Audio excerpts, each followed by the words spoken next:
Shri Radha Raman institutes में आप सभी का बहुत बहुत स्वागत है। Welcome to Shri Radha Raman institutes.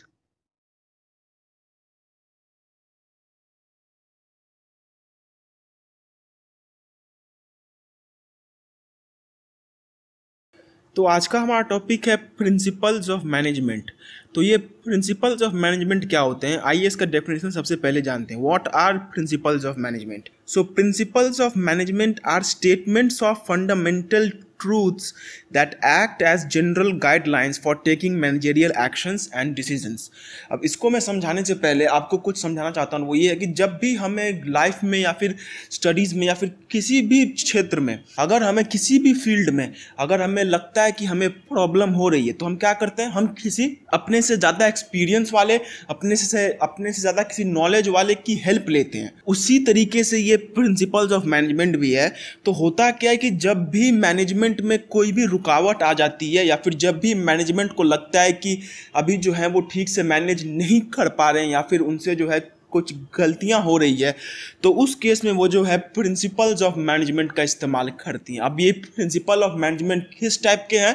ये प्रिंसिपल ऑफ मैनेजमेंट एक तरीके से गाइड है फॉर दोज जिनको मैनेजमेंट में प्रॉब्लम हो रहा है। कभी भी अगर मैनेजमेंट में प्रॉब्लम हुआ तो ये प्रिंसिपल ऑफ मैनेजमेंट वो फैक्ट्स हैं या फिर वो ट्रूथ्स हैं जिनको कि हम लोग यूज़ करके अपना मैनेजमेंट ठीक से कर सकते हैं। जैसे अगर हमें कोई सम करने में या फिर कोई प्रॉब्लम करने में मुश्किल आती है, तो हम क्या करते हैं, हम वो सम अपने टीचर को पूछ लेते हैं एंड टीचर की सहायता से वो हो जाता है। तो इन द सेम मैनर जब मैनेजर को लगेगा कि उससे नहीं संभल रहा है, तो उस केस में वो प्रिंसिपल्स ऑफ मैनेजमेंट को यूज़ कर सकता है। सो प्रिंसिपल्स ऑफ मैनेजमेंट कुछ नहीं है, ये सिर्फ सिंपल ट्रूथ्स हैं एंड सिंपल कुछ फैक्ट्स हैं जिनके ऊपर सारे मैनेजर एक गाइड की तरह इसको इस्तेमाल करते हैं। So principles of management are statements of fundamental truths that act as general guidelines for taking managerial actions and decisions। managerial actions और decisions लेने के लिए जो हमें guidelines हमें मिलती है, जो हमारे लिए गाइड है,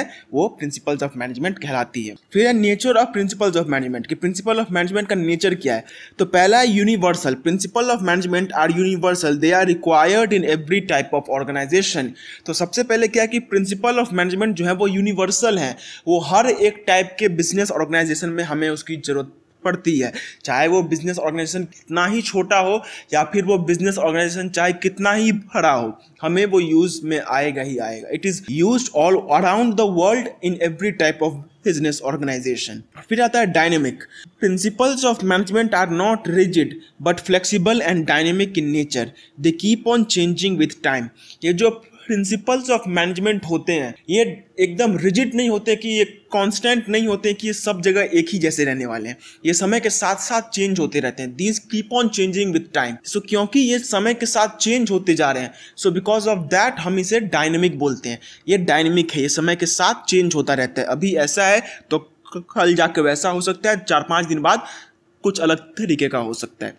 फिर है contingent. Principles of management are contingent in nature, they depend on the prevailing situation. अब जो प्रिंसिपल ऑफ मैनेजमेंट है वो कंटिंजेंट है, मतलब वो सिचुएशन पे डिपेंड करते हैं कि कैसा होने वाला है। हो सकता है कि एक सिचुएशन में सेम प्रिंसिपल ऑफ मैनेजमेंट जो है वो एक अलग तरीके में बिहेव करे एंड वही प्रिंसिपल ऑफ मैनेजमेंट दूसरे सिचुएशन में अलग तरीके से बिहेव करे। तो ये सिचुएशन के ऊपर में डिपेंड करता है।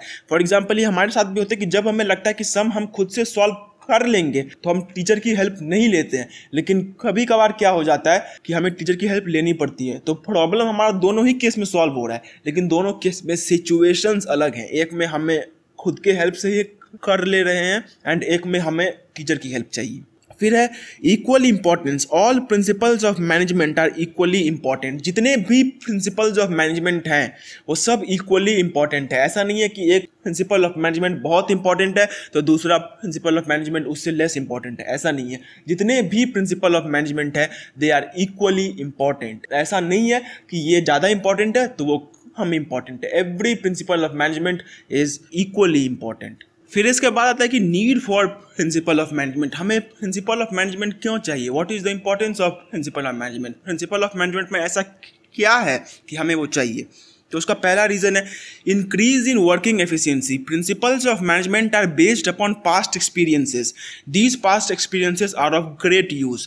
दे help the manager in making decisions according to the prevailing situation, thus increasing their working efficiency। अब ये जो प्रिंसिपल ऑफ मैनेजमेंट होते हैं ये पास्ट एक्सपीरियंसेस के ऊपर में बेस्ड होते हैं। These are based on past experiences, जो भूत में हो चुका है ये उसके ऊपर ही बेस्ड होते हैं। तो इन सब की वजह से क्या होता है कि हम अपने पास्ट से ही सीखते हैं। We learn everything from our past. So क्योंकि ये पास्ट पे बेस्ड है, so we will get a very good knowledge कि हमें किस सिचुएशन में किस तरीके से डील करना चाहिए। सो बिकॉज ऑफ दिस हम किसी भी सिचुएशन में अच्छे से डील कर सकते हैं, क्योंकि ठीक वैसा ही सिचुएशन कभी पास्ट में भी आया हुआ था। So because these are based on the past, तो इससे जो प्रॉब्लम है वो ठीक से सॉल्व होता है एंड उनका जो वर्किंग एफिशिएंसी है मैनेजर्स का वो इंक्रीज करता है। इसके बाद आता है help to cope up with changes. Market keeps on changing, therefore a business firm is required to cope up with the changes in order to survive. Principles of management help to cope up with such changes. अब जो modern market है वो समय के साथ change होता रहता है, वो रोज चेंज होते रहता है। तो ताकि उस चेंज के साथ हम लोग कोप अप कर सकें, तो इसमें हमारा प्रिंसिपल्स ऑफ मैनेजमेंट हेल्प करते हैं। Principle of management help us in coping up with the changes. Educating and training managers. Principles of management are based upon previous experiences. They help in training of managers as there are certain tips which managers should follow. Principles of management can also be used as the tool for educating new managers and to conduct research in the market. अब ये जो principal of management होते हैं ये किसी manager के training and education में help करते हैं। These help in the training and education of managers. हमें अगर अपने मैनेजर को सिखाना है कि कैसे काम करना है, उन्हें नॉलेज देना है कि काम किस तरीके से होता है, तो उसमें प्रिंसिपल ऑफ मैनेजमेंट बहुत काम आते हैं।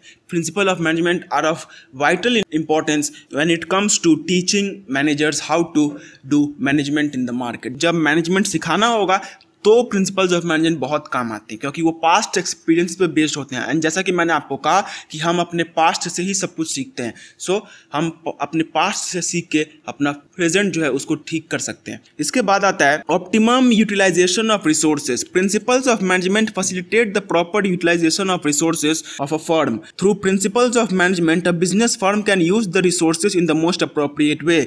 अब ये जो प्रिंसिपल्स ऑफ मैनेजमेंट होते हैं ये किसी भी फर्म के रिसोर्सेज के प्रॉपर यूटिलाइजेशन में हेल्प करते हैं। They help in the proper utilisation of a firm's resources. अब हम जानते हैं कि हमारे पास जो रिसोर्सेज है वो अनलिमिटेड नहीं है, वो एक लिमिट तक ही हैं एंड उसके बाद उनको यूज करने से वो खत्म हो जाएंगे, लेकिन हम प्रॉपर यूटिलाइजेशन कर सकते हैं थ्रू प्रिंसिपल्स ऑफ मैनेजमेंट। हम प्रिंसिपल्स ऑफ मैनेजमेंट की मदद से प्रॉपर यूटिलाइजेशन अपने रिसोर्सेज का कर सकते हैं, जिनसे कि हमारा रिसोर्सेज वेस्ट ना हो एंड हम उनसे मैक्सिमम प्रोडक्शन करवा सके विथ मिनिमम एफर्ट्स। इसके बाद आता है provide insights. Principles of management play a key role in providing insights to facilitate efficient decision making. This principle add to the knowledge and ability to deal with various situations and also help in handling recurring contemplated problems. अब जो principal of management है वो हमें सिर्फ छोटे मोटे कामों में हेल्प नहीं आते हैं, ये हमें बहुत बड़े बड़े कामों में भी हेल्प आते हैं। जैसे कि ये हमें सिखा देते हैं कि हमें किस तरीके से सिचुएशन के साथ डील करना चाहिए, तो उसकी वजह से हम जो है वेरियस सिचुएशंस के साथ डील कर पाते हैं एंड वो हमें प्रॉब्लम सॉल्व करने में भी हेल्प करता है। So that helps us in solving problems too. And ये जो है हमें एक अलग तरीके का सीख दे देता है कि किस तरीके से प्रॉब्लम्स को मैनेज करना चाहिए। सो गाइज हमारी ये आज की वीडियो यहीं पे ख़त्म होती है एंड इस वीडियो को ख़त्म करने के साथ साथ मैं आपको बस एक ही एडवाइस देना चाहता हूँ कि आप प्लीज़ इस वीडियो पे पूरे डिपेंडेंट ना हो जाएं। मैं आपसे रिक्वेस्ट करूँगा कि आप जिस भी बुक को फॉलो करते हैं आप एक बार उस बुक को जाके पढ़िए, एकदम से इस वीडियो पे डिपेंडेंट मत हो जाइए। एंड अगर ये वीडियो को आप एग्जाम के समय में देख रहे हैं then I request you not to take this video as the only source जिससे कि आप एग्जाम में अच्छे मार्क्स स्कोर कर पाएं। आप प्लीज जाके अपने कोई भी टेक्स्ट बुक हो उसे अच्छे से पढ़िए। तो गाइस आशा करता हूं कि ये वीडियो आपके लिए हेल्पफुल रही होगी, और अगर ये वीडियो आपके लिए थोड़ी सी भी हेल्पफुल रही होगी तो प्लीज इस वीडियो को एक बार लाइक जरूर कर दीजिए। और अगर आप ऐसे वीडियोस और भी फ्यूचर में देखना चाहते हैं तो चैनल को सब्सक्राइब करके बेल आइकन को जरूर प्रेस कर लीजिए। और अगर आपके कुछ भी डाउट्स, क्वेरीज या फिर क्वेश्चंस हैं, उनको कमेंट सेक्शन में कमेंट जरूर कीजिए। एंड अगर आपके कुछ ऐसे दोस्त हैं जो कि इससे कुछ हेल्प पा सकते हैं, तो इन ये वीडियो आप उनको भी प्लीज जरूर शेयर कर दीजिएगा। तब तक के लिए do take very good care of yourselves and bye bye and जय हिंद।